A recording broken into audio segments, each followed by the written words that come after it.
கிறிஸ்தலால் கத்துடைய நாமம் மகிமைப்படுவதாக. சகோதரிகள் அனைவருக்கும் ஆண்டவராய் இயேசு கிறிஸ்துவ நாமத்தில் அன்பின் வாழ்த்துக்கள். நேற்றைக்கும் கூட நான் தீர்க்க தரிசன வகைகள் ஒரு 5 வகைகளை குறித்து அறிய கத்தர் உதவி செய்தார்.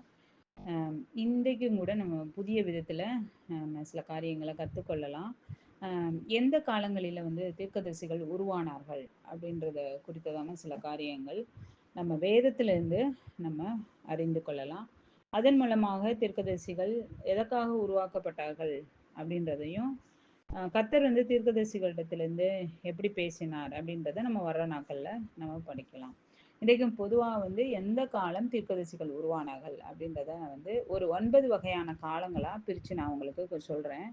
வேதம் முழுவதிலும் நம்ம பார்க்கும்போது முதலாவதாக தேவன் மட்டுமே, நம்முடைய திரியேக தேவன் மட்டுமே இருந்த காலமாக முதல் நம்ம யாருமே இல்லாத நிலைமையிலே திரியேக தேவன் மட்டுமே இருந்த ஒரு காலம். இந்த காலம் எப்போ அப்படின்னு பார்த்தோம்னா ஆதியாகமத்துக்கு முன்னாடி, ஆதியாகமம் தொடங்குவதற்கு முன்னாடி உருவானது தான் இந்த தேவன் மட்டுமே, திரியேக தேவன் மட்டுமே இருந்த ஒரு காலமாக இருந்தது. இது முதல் காலம். இரண்டாவது காலம் பார்க்கும்போது தேவன் தூதர்கள், திரியேக தேவன் தூதர்கள் இருந்த காலம். இதுவுமே என்னது அப்படின்னா ஆதி ஆகமத்துக்கு முன்னாடி உள்ள ஒரு காலமாகவும் சொல்லப்படுறாங்க. அப்போ தேவனும் தூதர்களும் இருந்த காலம். அல்லது சிலர் என்ன சொல்றாங்க, இது ஆதியாகம காலமாக கூட இருக்கலாம் அப்படின்னு சொல்லப்படுகிறது. அடுத்ததாக மூன்றாவது ஒரு காலம் இருக்குது. இது என்னது அப்படின்னா தேவன், தூதர்கள், மனிதர்கள். இந்த காலம் மூன்றாவது ஒரு காலமாக இருக்குது. தேவன், தூதர்கள், மனிதர்கள். மனிதர்கள் இருந்த காலம் மூன்று பேர்கள். இவங்க ஆதியாகம காலமா சொல்லப்படுகிறது.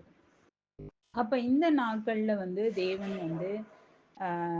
ஆதாமையும் ஏவாளையும் படைத்து ஏதேன் தோட்டத்திலே வைக்கும்போது கர்த்தர் மனிதர்களிடத்திலே பேசுவதும், அவர்களோடு கூட நம்ம வேதத்துல ஆதியாகமத்துல பார்க்கும்போது அவங்களோடு கூட பேசும்படியாய் சாயங்கால வேலையிலையும் குளிர்ச்சியான வேலையிலும் வர்றதையும் நம்ம பார்க்க முடிகிறது.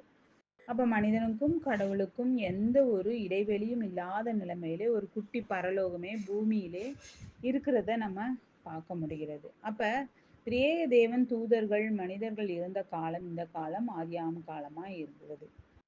அந்த காலத்திலே பாவம் என்ற ஒரு கீழ்ப்படியாமை என்ற ஒரு பாவம் வந்தது நிமித்தமாக தேவன் மனிதர்கிட்ட நேரடியா பேச முடியாம போகிற ஒரு காலகட்டத்தை நம்ம பார்க்க முடிகிறது.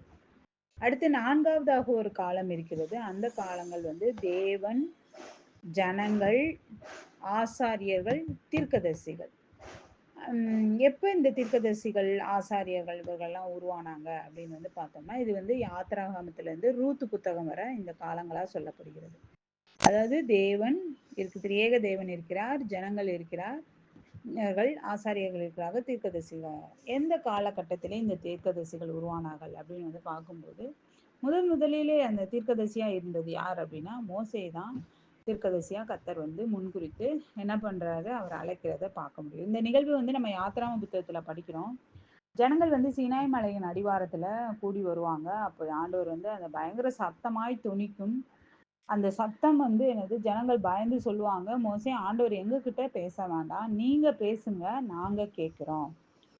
அந்த நிலையில ஆண்டவருடைய சத்தத்தை கேட்க முடியாத நிலைமையிலே மனிதர்கள் என்ன பண்றாங்க, இப்போ மோசே இடத்துல போய் தங்களுக்கு வேண்டிய காரியத்தை சொல்லும்போது மோசே போய் அதை ஆண்டவரிடத்துல சொல்லுவதும், ஆண்டவர் திரும்பி மக்களிடத்துல சொல்ல வேண்டிய காரியத்தை மோசேயிடம் சொல்வதும், மோசே திரும்ப கர்த்தர் சொன்ன காரியத்தை ஜனங்களிடம் சொல்வதுமாக ஒரு மீடியேட்டர் போல ஒரு மத்தியஸ்தராய் இருந்த ஒரு காலகட்டமா இருந்தது நான்காவது ஒரு காலகட்டம்.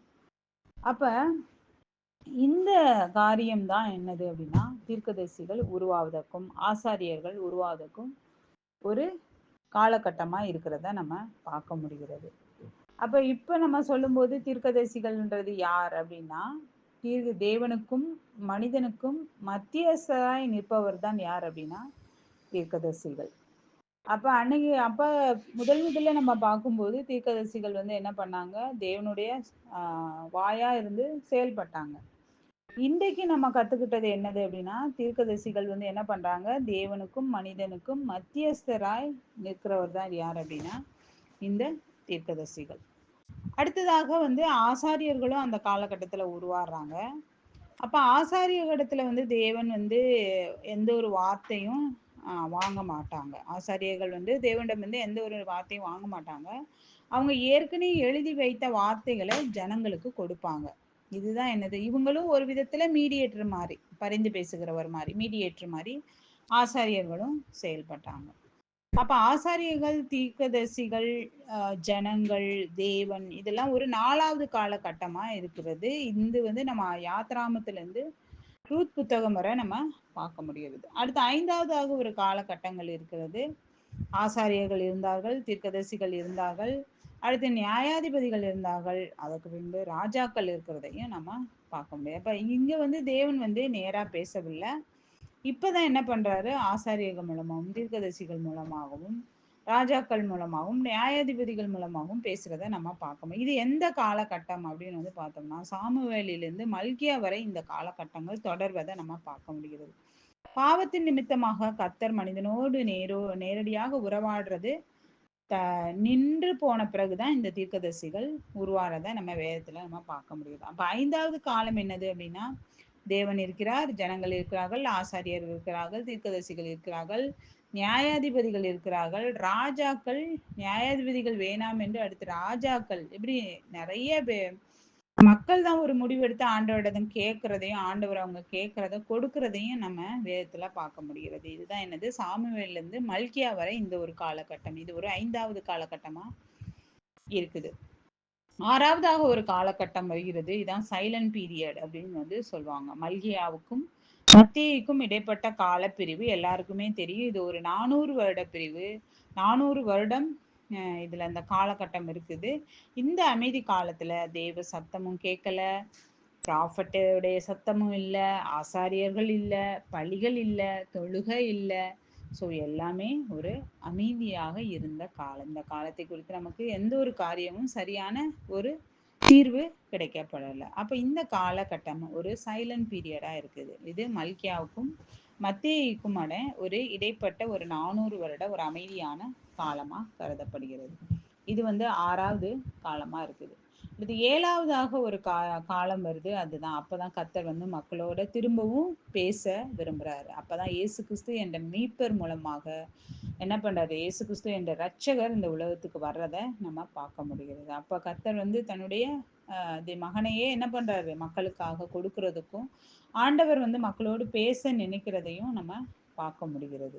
இது வந்து மத்தேயிலிருந்து யோவான் வரை அந்த 4 சுவிசேஷங்களிலே இந்த காலங்கள் வந்து இருக்கிறத நம்ம பார்க்க முடிகிறது.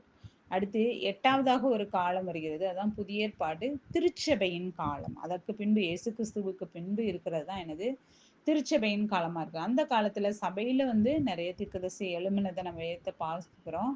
சபையில தேவனுடைய வார்த்தை வெளிப்படுது. அது மட்டுமல்லாமல் எல்லாரையும் கர்த்தர் வந்து என்ன பண்ணியிருக்கிறார், ராஜாக்களாகவும் ஆசாரியர்களாகவும் மாற்றி விட்டதை நம்ம வேதத்துல நம்ம பார்க்க முடிகிறது.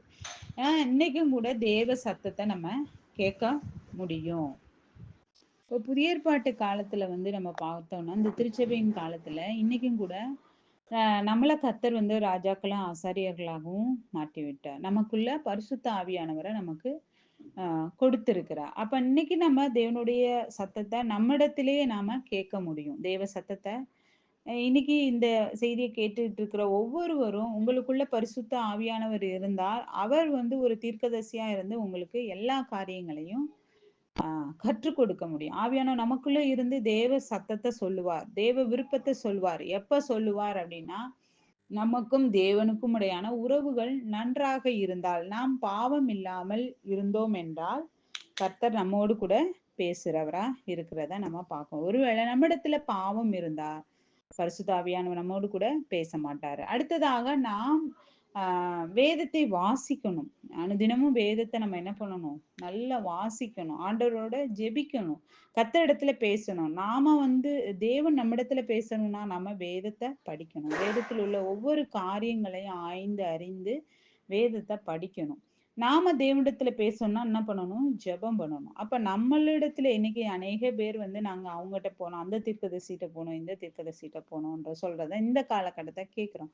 ஆனா இல்ல. நம்மிடத்திலே கர்த்தர் இருக்கிறார்.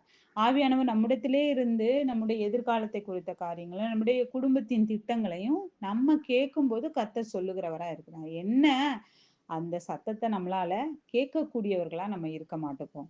ஆண்டவர் நம்மிடத்திலே பாவம் செய்யும்போது கண்டித்து உணர்த்துறார். நீ பாவம் செய்ற இந்த பாவத்திலிருந்து விடுதலையே நீ பாவத்த விட்டு மனம் திரும்பு, மன்னிப்பு கேளுன்னு கர்த்தர் ஒரு தடவ சொல்லுவாரு.